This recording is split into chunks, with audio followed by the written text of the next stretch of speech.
Well, as you saw in Kylie's story, it wasn't just teachers rallying. Other unionized workers were showing their support as well. Many of their contracts will also be up for negotiations this year. Dana Hutchings has more in tonight's Checkpoint. Jim, from healthcare workers to civil servants, many unionized government employees took to the lawn of the legislature today. While the teacher's contract is the last to be signed in this current round of bargaining, a new round of negotiations is already underway. Kristen Robinson has more on what that means for British Columbia. Along with teachers, hundreds of union members with outstanding collective agreements under the 2010 net zero mandate rallied at the legislature Tuesday. I think the teachers deserve a fair contract, and that should be through negotiation and not through legislation.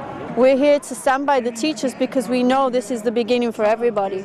This is the way they're going to negotiate with every single union. My members are not going to settle for a zero or pay cut anymore. All the unions are now realizing that the only way that this mandate is going to be broken is if we come together in true solidarity and fight this rather than get picked off one at a time. Three major public sector unions, the BC nurses with 30,000 members, the 26,000 strong BC government employees, and the hospital employees with 43,000 members, all have contracts which expire at the end of March. We settled within the net zero mandate in 2010, and so if you're going to understand our approach to bargaining for 2012, coming out of 2 years of zeros, as I say, our members are expecting an economic adjustment. The BC GEU says it will not settle without a wage hike and is currently negotiating under the cooperative gains mandate. One of their proposals is to open government liquor stores on Sunday, which they say would generate $120 million a year.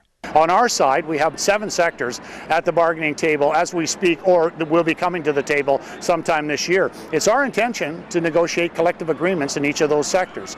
If we're not able to, then we'll have to figure what Plan B might be. Nurses are not okay with the no-cost-to-government mandate, but say the main priority right now is safe staffing levels. We're very concerned that the way things are now, it's difficult for us to provide safe patient care because our staffing levels are just so low.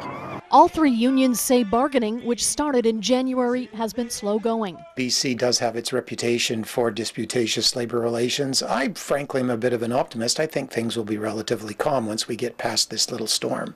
The government says 132 of the province's 182 collective agreements covering 300,000 unionized public sector employees, or more than 70%, have been successfully renegotiated under net zero. 56 are tentative and 76 have been fully ratified. And our checkpoint question, do you think government employees, including healthcare workers, teachers, and civil servants, should be allowed to strike? You can tweet us at @CHEK_news, post on Facebook.com/CHEKnews, or email us at checkpoint@cheknews.ca. Jim, unions that represent more than 250,000 public sector employees in BC will be negotiating contracts with the provincial government this year.